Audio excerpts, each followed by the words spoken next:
Brilliance Audio presents the unabridged recording of No Reserve, The Limit of Absolute Power by Martín Redrado. Translated by Dan Newland. Performed by Allan Robertson.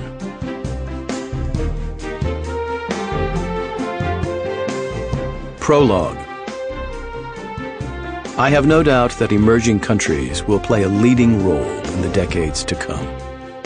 The kickoff provided by China, when it opened its doors to the world, in just a short time becoming a major world power, the veritable explosion of world-class new technologies that India is producing, Brazil's economic growth with social inclusion, which has garnered it the kind of worldwide recognition to permit it to host the 2016 Olympic Games, becoming the first South American country ever to do so. These are but a few examples of the leading roles that emerging countries are taking on. Furthermore, the 2008 world crisis has placed emerging countries in a privileged position. While the United States, Europe, and Japan are still suffering the collapse of credit, industry, and employment, developing nations in Asia and South America present a sound growth rate and have become attractive places in which to invest.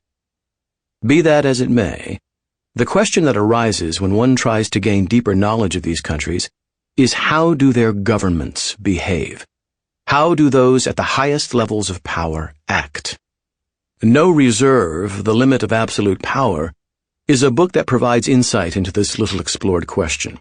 It offers the reader the possibility to understand how decisions are made at an executive power level in emerging countries.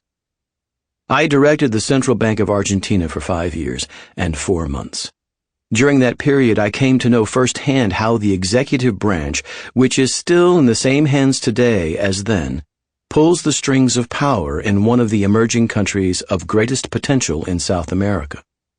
Supported by previously unpublished documents, this book reproduces the dialogues that I had with the highest authorities in my country, and provides a chronology of the crisis that was unleashed when an attempt was made to devise a new role for the international reserves of the central bank on the strength of an executive decree and in conflict with the law. No Reserve is a first-person narrative that tells precisely what happened in key spots where decisions are made that affect the destiny of an entire society. This story Sample complete. Ready to continue?